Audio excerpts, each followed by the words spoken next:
At the end of the last session, I said that this one would be about one of the biggest challenges I found in parenting. I regularly struggled with what was right or wrong when we were disciplining our children.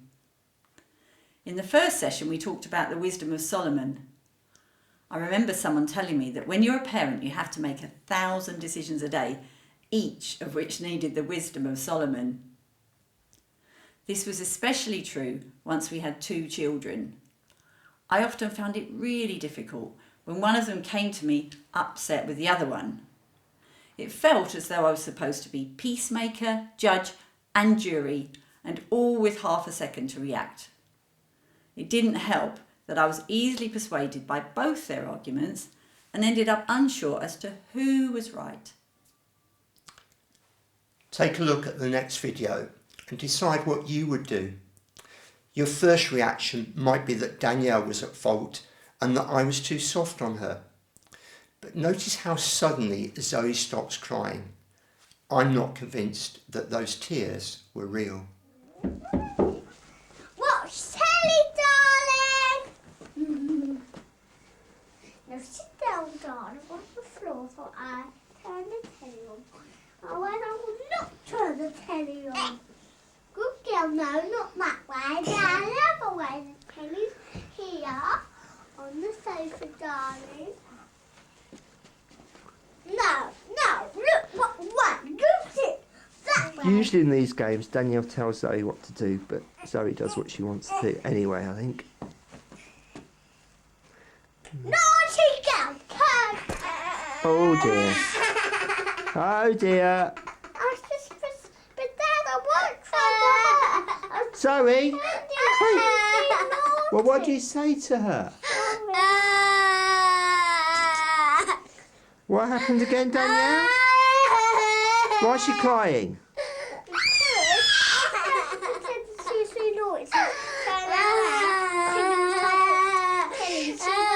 Shush. So I hurt instead. I didn't know I was going to hurt. I was just pretending I was going to hurt. I was turning her around so she could sit down. Was I right to go easy on Danielle? And if those were fake tears, how should I have reacted to them?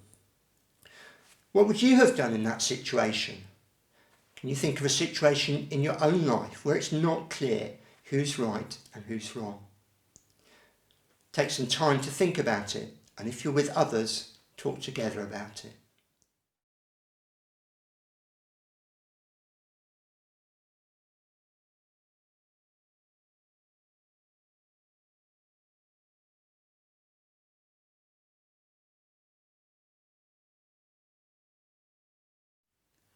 It's not always easy to decide what to do, but discipline does matter.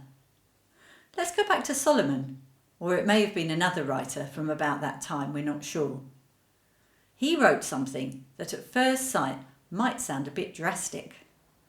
He wrote this: "Discipline your children, for in that there is hope. Do not be a willing party to their death." I get it that discipline brings hope. Set boundaries for your children that are safe yet stretching in healthy ways, and discipline them fairly. And what does that give them? It gives them security, a sense of justice, and an expectation that the world can be changed for the better. But how on earth can failing to discipline your children possibly make you a willing party to their death? Solomon lived in a cruel world where wild animals, disease and war took many lives, so it was more likely that it would be deadly for a child if they didn't listen to their parents. Yet the sad truth is that I know people that have died far too young because of the choices they made. It is possible that for some, better discipline would have protected them. For us, it's very much an extreme, but it is a reminder of how important discipline is.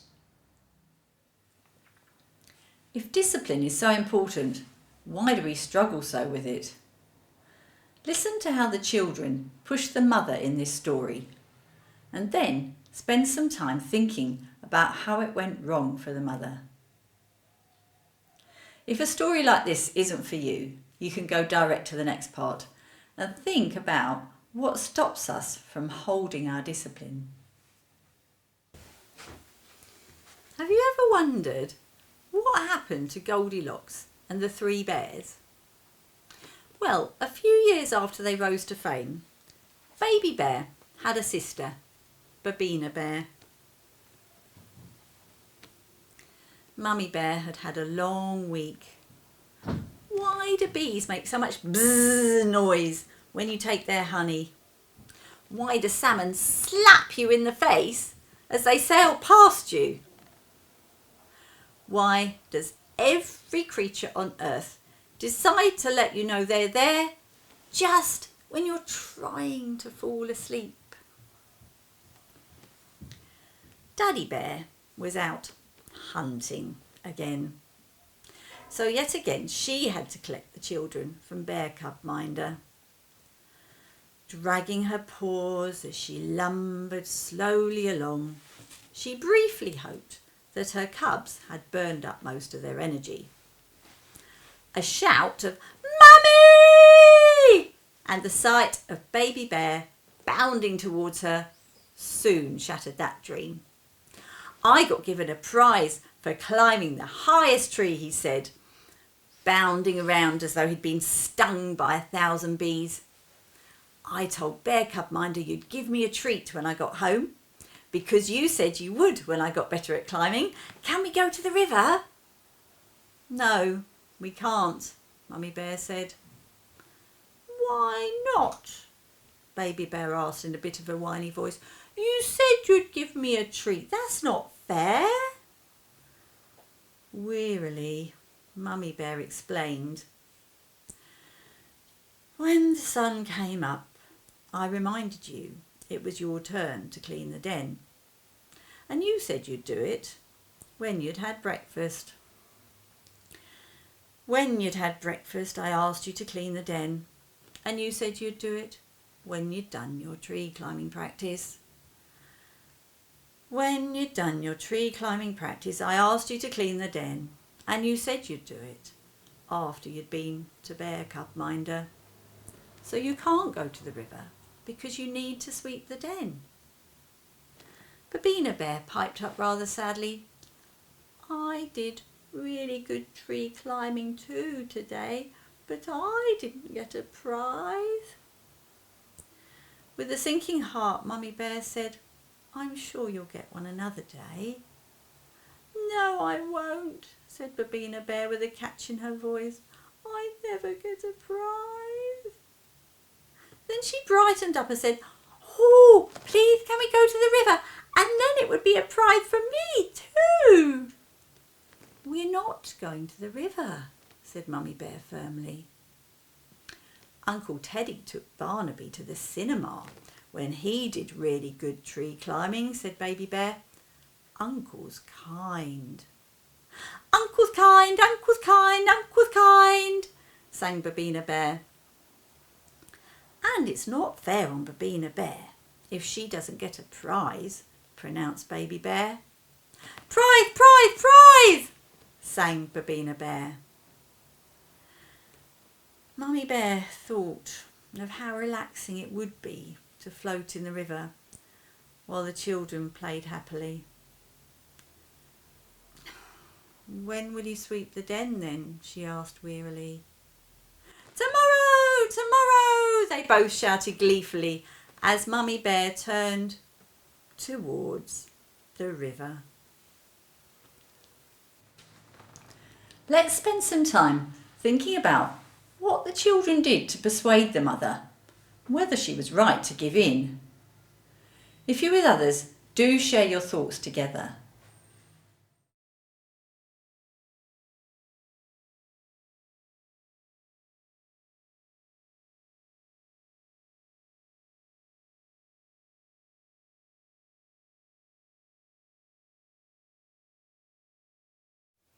That story came out of my experiences with our own children and things I saw around me.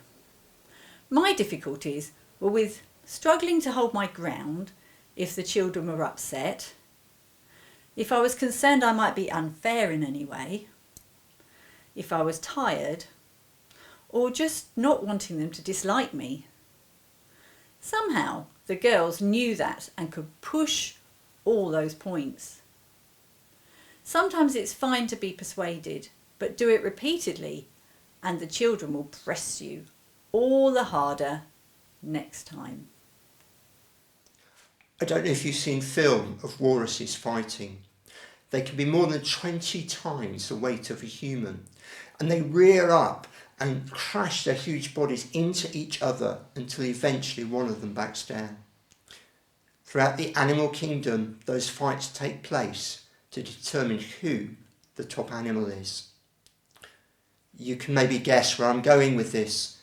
Something not very different happens in our families. I'd call it a battle of wills. At times it is a messy, even brutal affair, but it's a really important part of parenting. In times of conflict, it was important to me that we heard the heart of what our children were saying, and so tried to understand why they were acting the way they were. The problem for me was that I could be too drawn into that and so too easily persuaded by them. What I needed to remember was that an adult has far more life experience and so is much more able to separate out what is in the child's best interest from what they think they want. Yes, it's good to let a child make choices and to give them freedom, and especially so as they grow older. But when there's a strong clash and the child is unreasonably demanding what they want, you must stand your ground. Sometimes we give in because we lose a sense of what's best. Sometimes we do it because we just want some peace and quiet. Let's think about that. What are we teaching our children if they're given whatever they want, if they make enough fuss about it? At one level, discipline is incredibly simple, though your children do everything to confuse you and make you think it's not. We need to draw a line across our lives which everyone in the family can clearly see. Our children need to know that if they cross that line, there'll be consequences. If they cross that line, the consequences should be applied. Let's ask our children what they did when they saw that line. Actually, let's make it interesting and ask what their sister did. Zoe, what did Daniel do when there was a line she wanted to cross? She'd try and talk her way out of it. She'd also occasionally remind you of her age, whether that be to her parents saying that she's old enough, or maybe occasionally saying to me that she's the older one, so knows best. Danielle, what did Zoe do when there was a line she wanted to cross? So Zoe had been told that she couldn't have Smarties at that point in time. A little while later she disappeared, and I remember Mum and I looking for her around the house, and finally we found her in the last place you'd want your child eating Smarties. She was by the toilet, I think behind the bin as well, trying to hide, as if we wouldn't notice that the bin had moved, with her Smarties being a sly little girl with this guilty look on her face. Of course, it's not enough to clearly tell your children what the line is. Whether they do it slyly or with a big grin on their face, they will surely cross that line. What will you do then? I think it's for each family to decide what happens next. Different cultures and different families have very different views on this. What matters is that there is a clear consequence, and that when you promise your children what will happen if they cross the line, that you then keep that promise. Spend some time thinking about what the consequences are that you apply to your children, and listen to what others do if you're together with others in a group.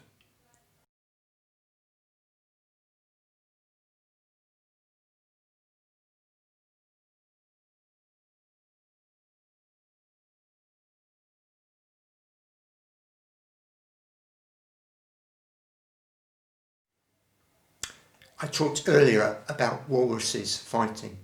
They're huge animals and they can do a lot of damage to each other. We have to be very careful that how we discipline doesn't damage our children. If we dominate them in the wrong way, they can become resentful, and that doesn't bode well for the challenges of the teenage years. Taking time to reflect, alone, with Simon or with others, as to how I'd handled situations was vital to me as a parent. It gave me opportunity to think about what I felt had gone well and which things I'd do differently another time. If, having thought about it, Simon or I felt we'd got something wrong, we'd apologise to our children. Our girls knew that we did this, and occasionally that had amusing consequences. Once Danielle was so disrespectful, even I had no doubt she was wrong. She was sent to her bedroom.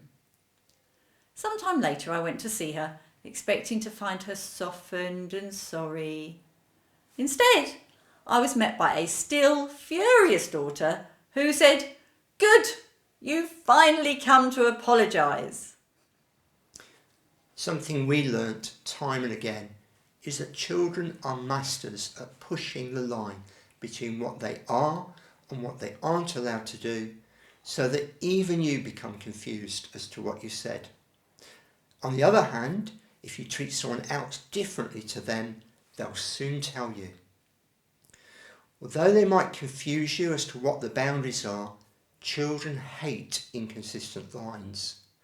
I'd go so far as to say that clear, consistent boundaries are one of the things that help children to grow up emotionally stable. So, it's important to be clear what your boundaries are. I'll just mention one from when our children were younger. We decided that the boundary between telling the truth and telling a lie was one that we didn't want them ever to cross. And if they did, there would be serious consequences. I look back now and I'm very grateful for this. It built the foundation for the very honest relationships that we now share together. And knowing that the girls were telling the truth made it a little easier when faced with all those decisions we had to make every day. Next session, we're going to look at how we relate to our children. Before then, why don't you make a list of the best times that you have had with your children? For now, we'll let the girls say goodbye. What about us on the slide together? No.